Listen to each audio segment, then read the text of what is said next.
Na, makinig po tayo ha. If a prophet or one who foretells by dreams appears among you and announces to you a miraculous sign or wonder, or let me stop right there, and mo totoo yung hihula. Sabi na, hindi na namin pakikinggan yung namin yung Queen of Heaven. Po, basahin natin yung story. Days, tuwing dumadaan, finally Paul became, anong spirit ang pinalaya? Spirit ba ng banal na espiritu? Diablo. Pero tama naman yung sinasabi niya. Hindi naman nananakit. Tama naman yung mga hula. Kahit pa na kapag kayo nakasalubong ng isang tao na nanghuhula at tama lahat, sinasabi ko sa iyo, spirito ng kaaway.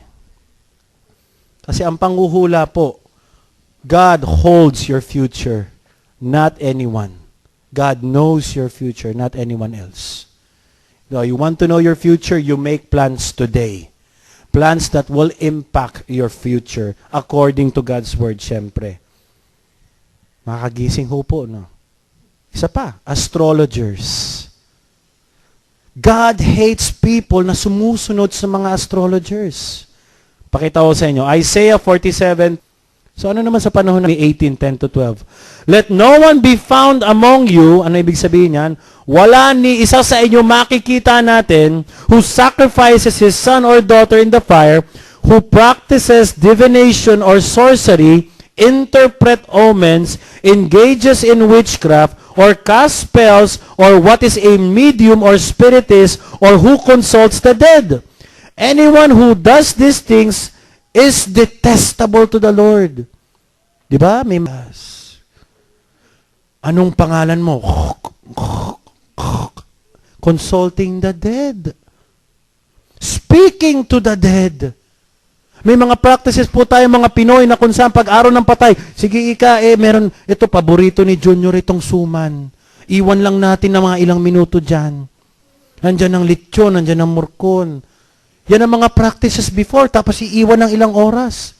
Tapos after ng ilang moments, sila naman ang kakain. Ang tanong ko dati sa mga matatanda, bakit po natin ginagawa ho yan? Kasi sa mga araw ng patay, bumababa lahat ang mga kaluluwa. In fact, nandyan nga sila ngayon. Eh di ang takot ko nun, bata ko nun. Di ba? Hindi ho, galit ang Panginoon dyan. Consulting to the dead. Nandito siya ngayon, nararamdaman ko. Shh. Ayan, naririnig ko siya. One time po, nanood po ako ng TV Patrol. 2005, no? May hinuli na isang babae kasi kumbaga siya yung leader ng kanilang kulto. And nung hinuli siya, nung naiipit na siya sa interview ng ng reporter, biglang tumayo. Ayan! Ayan! Biglang gumaganon. Nakikita niyo ba siya? Ayan! Sige! Nakikita niyo ba siya? Ayan! Nagsasalita na siya. Ay, di siya mga reporter nagtitinginan kung saan. Naniniwala ba kayo sa ganon? Pero ako isa may paniniwala. Kung meron man kapangyarihan manghula itong mga tao na ito, kung meron man silang kapangyarihan magpagaling, kung meron man silang kapangyarihan magpalayas, o gumawa ng isang kababalaghan, at hindi ito mananampalataya, ang kapangyarihan na yan ay walang hindi ho pwede natin sabihin galing sa Diyos. Ito ay galing sa kaaway. Galing ho sa diablo. Mangilabot na po tayo. Next, 1 Corinthians 8:4. We know that an idol is nothing at all in the world and that there is no God but one.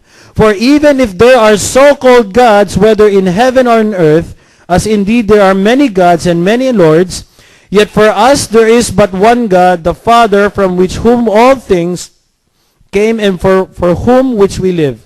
And there is but one Lord, Jesus Christ, through whom all things came and through whom we live. Tandaan po natin, no other gods.